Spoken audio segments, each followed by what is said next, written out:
حالانکہ یہ بھی کافر ہیں، یہ بھی مشرک ہیں، اہل کتاب یہود و نصارہ بھی مشرک اور کافر ہی ہیں، لیکن چونکہ وہ ان کے پاس کوئی آسمانی کتاب تھی، آسمانی کتاب دی گئی تھی، اور خود بھی وہ آسمانی دین کے دعوے دار ہیں، اس لیے اللہ تعالیٰ نے ان کو نام بھی الگ دیا مشرک کافر ہونے کے باوجود بھی، اور اس کے ساتھ ساتھ ان کے کچھ احکامات بھی دوسرے کافر و مشرکوں سے الگ رکھے۔ مثلا اہل کتاب کے احکامات کو الگ ہے دوسرے کافروں سے۔ ہاں جی، معلوم ہونے چاہیے کچھ۔ کسی یہودی یا عیسائی کا ذبح کیا جانور حلال ہے حرام؟ حلال ہے، لیکن ہندو سکھ کا کسی اور کافر کا حرام ہے۔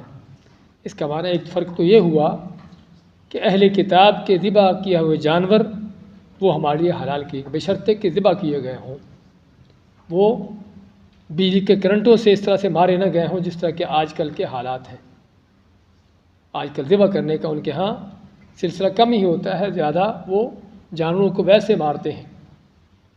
تو اگر ذبح کرتے ہیں وہ جانور کو تو اللہ نے ان کا ذبح کیا جانور ہمارے لیے حلال کیا ہے، جس طرح کہ اللہ تعالیٰ کا فرمان ہے سورۃ المائدہ میں وَطَعَامُ الَّذِينَ أُوتُوا الْكِتَابَ حِلٌّ لَكُمْ، کہ اہل کتاب کا کھانا تمہارے لیے حلال کیا گیا، اور کھانے سے مراد یعنی ان کی ذبح کیے جانور۔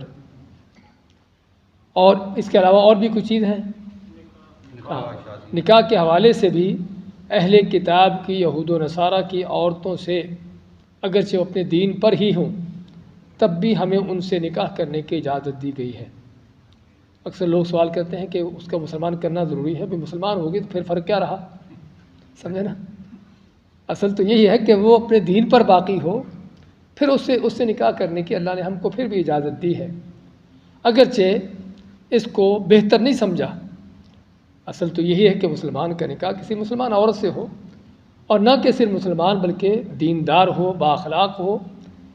تو لیکن اللہ تعالیٰ نے اپنی حکمت سے اہل کتاب کی عورتوں سے مسلمان مردوں کو نکاح کرنے کی اجازت دی ہے، بشرطے کہ وہ بدکار فاسق و فاجر نہ ہو۔ سمجھے نا؟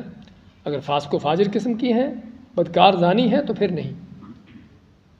لیکن اس کے برعکس یہود و نصارہ کے مردوں کو مسلمان عورتوں سے بھی نکاح کرنے کی اجازت ہے؟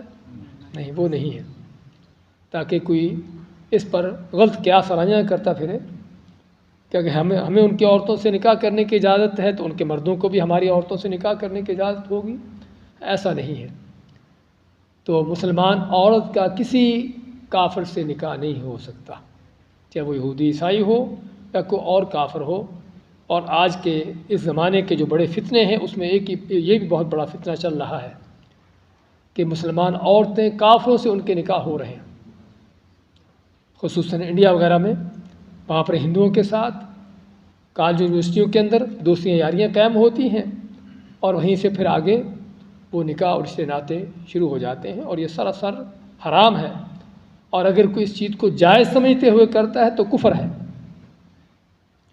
اگر اس کو حرام سمجھتے ہوئے کرتا ہے پھر بھی حرام ہے، کبیرہ گناہ ہے، اور نکاح بھی باطل ہے۔ لیکن اگر کوئی سمجھتا ہے کوئی فرق نہیں، ہندو ہو مسلمان ہو ایک ہی بات ہے، تو وہ کھلا کافر ہے، اس کے کفر میں کوئی شک نہیں ہونا چاہیے۔